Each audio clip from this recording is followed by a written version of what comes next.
23 और 29 अप्रैल को पश्चिम बंगाल में चुनाव होने हैं, जिसके पहले ही राज्य में आर पार की लड़ाई छिड़ गई है। सीएम ममता ने एक बार फिर केंद्र सरकार पर कई बड़े आरोप लगाए हैं और यहां तक कह दिया है कि दिल्ली जनता से वोट देने का अधिकार छीन रही है। तो वहीं गृह मंत्री अमित शाह ने बीजेपी की जीत का बड़ा दावा किया है।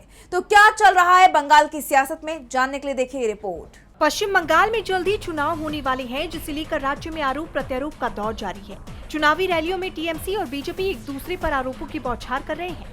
तो वहीं आज सीएम ममता बनर्जी ने बंगाली नववर्ष के खास मौके पर राज्य के लोगों से बड़ी अपील की है। उन्होंने लोगों से केंद्र सरकार के मनमानी का विरोध करने और बंगाल की आपसी भाईचारे की परंपरा को बनाए रखने को कहा। सीएम ममता ने एक्स पर पोस्ट किया, हमारा बंगाल कला और संस्कृति का केंद्र होने के साथ साथ सभी धर्मों के बीच सद्भाव की धरती भी है।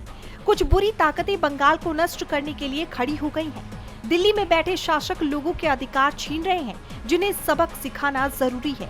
अपने लोकतांत्रिक अधिकारों की रक्षा के लिए जोड़ा फूल के निशान पर वोट दें। तृणमूल कांग्रेस के सभी उम्मीदवार भारी अंतर से जीत हासिल करेंगे। एक तरफ सीएम ममता के हमलों के बाद बीजेपी की मुश्किल बढ़ गई है, तो दूसरी तरफ गृह मंत्री अमित शाह ने अपने बंगाल दौरे के दौरान एक बड़ा दावा किया। एक चुनावी जनसभा को संबोधित करते हुए उन्होंने कहा, अगर भाजपा बंगाल में सत्ता में आती है तो दार्जिलिंग से गोरखा मुद्दे को प्राथमिकता से हल किया जाएगा।